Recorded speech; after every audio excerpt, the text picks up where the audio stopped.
Day 1. You wake up in Thebes, 1250 BC, reign of Ramesses the Great, the most powerful man alive. Your house is mud brick, whitewashed, 3 rooms. There's a flat roof where you sleep on hot nights. Most nights are hot nights. You're a scribe. You can read and write. That puts you in the top 1% of society. Fewer than 1 in 100 Egyptians can do what you do. You memorized over 700 hieroglyphic signs. Your entire career exists because most people are illiterate. You step outside, Karnak Temple Complex. Massive pylons, 145 feet tall, columns thick as houses, 134 of them in the Great Hypostyle Hall alone, packed so tight the sky almost disappears. Hieroglyphs everywhere, carved, painted, layered over centuries. It's the largest religious building on Earth. And it's not finished. It won't be finished for another 1,000 years. Pharaohs keep adding to it. You're genuinely awestruck. The Nile flows through everything.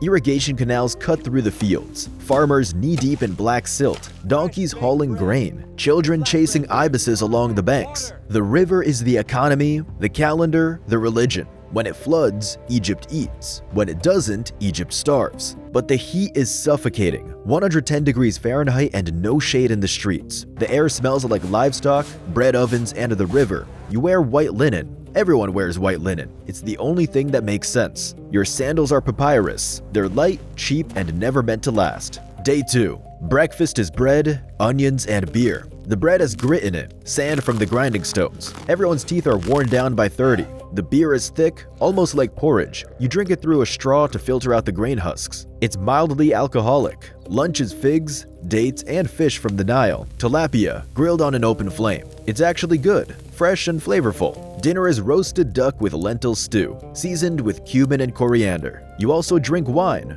red, from the Delta vineyards. It means you have status. Peasants never taste it. You're eating better than 90% of Egypt. Most people live on bread and beer alone. Meat is a luxury. You get it because the temple feeds its scribes. But there are parasites in the fish. Everyone has them. Stomach cramps are just normal life. The Nile water carries schistosomiasis, flatworms that burrow through your skin when you wade in the shallows. It destroys your liver and bladder over years. It's a silent killer. You don't know you have it. No one does. They think blood in the urine is normal. Some texts even call it a male version of menstruation. That's how common it is. After dinner, you sit on your roof. The stars are absurd. No light pollution for 3,000 miles. You can see the Milky Way like a river across the sky. The Egyptians mapped it with remarkable precision, using the stars for calendars, rituals, and temple design. Astronomy here isn't a hobby. It's architecture, religion, and agriculture fused into one discipline. Day 3. Work begins at dawn. The sun dictates everything.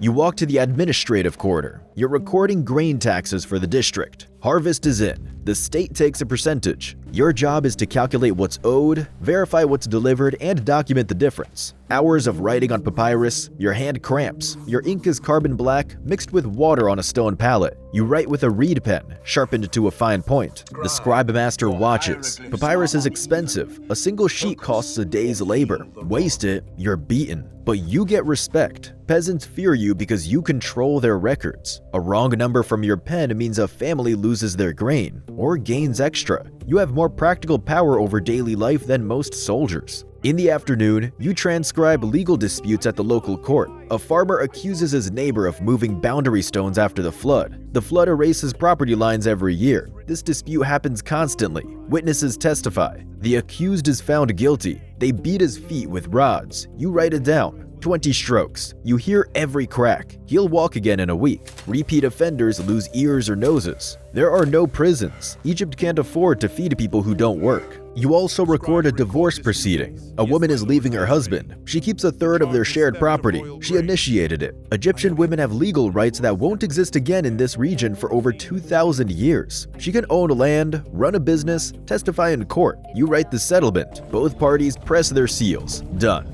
Day 4. Temple duty. Once a week, you assist the priesthood at Karnak. You don't enter the inner sanctum. Almost no one does. But you work in the outer halls, recording offerings, inventorying storerooms, copying ritual texts. The statue of Amun sits in the darkness at the temple's core. Gold everywhere. The skin of the gods, they call it. The offerings are staggering. Bread, meat, beer, wine, flowers, incense. Mountains of food delivered daily. After the god consumes the spiritual essence, the priests redistribute it. That's how the temple economy works. The gods eat first, the priests eat second, the scribes eat third, everyone else gets what's left. But then, purification ritual. You shave your entire body, head, arms, legs, everything. It's not optional. Twice weekly. The priests believe body hair is impure. You rinse in sacred water. You chew natron salt to cleanse your mouth. You wear fresh linen, never wool. Wool is considered unclean inside temple walls. In the afternoon, you're assigned to copy a section of the Book of the Dead onto papyrus. It's a commission for a wealthy merchant who wants a deluxe version for his tomb. Spell 125, the weighing of the heart. The dead man's heart balanced against the feather of Ma'at. If it's heavier, consumed by Ammit. Crocodile head,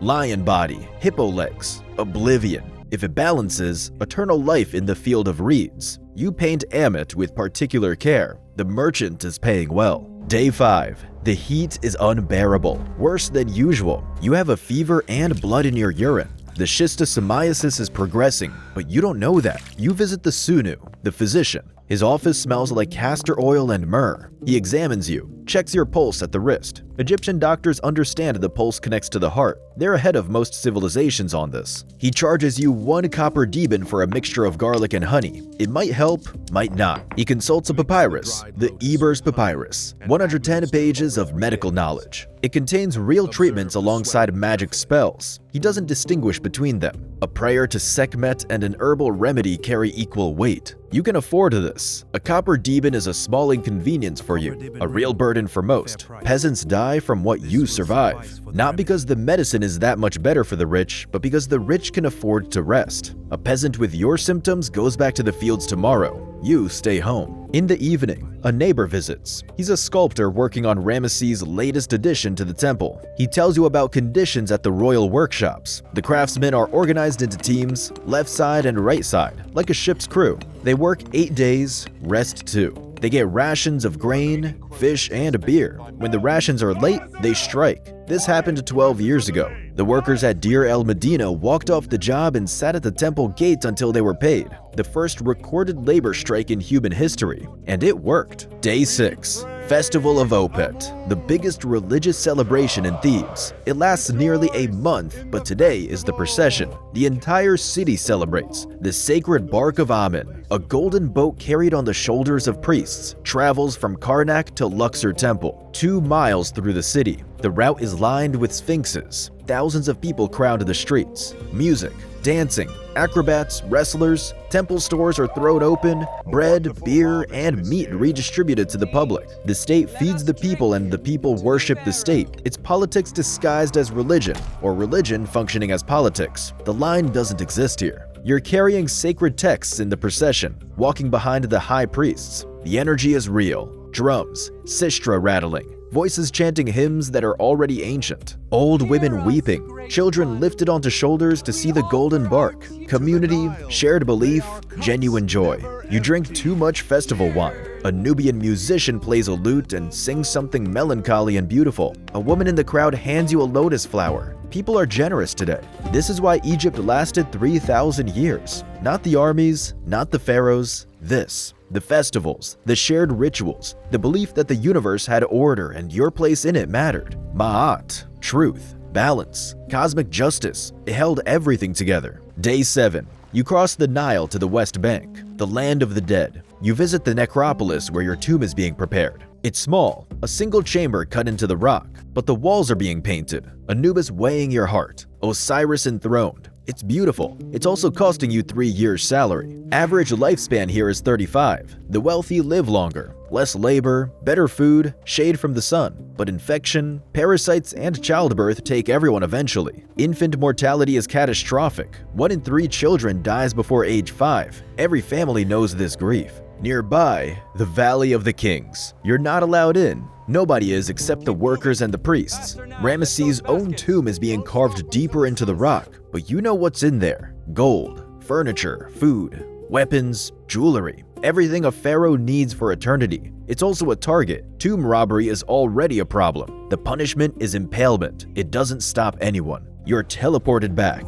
The hierarchy was brutal. Scribes above peasants, priests above scribes, pharaoh above everyone, disease everywhere, parasites in the water, grit in the bread destroying your teeth, but also the first functioning bureaucracy in human history, art that still takes your breath away after 3 millennia, spirituality that gave life meaning and death a purpose, a society that worked, imperfectly, brutally, beautifully, for longer than any civilization before or since.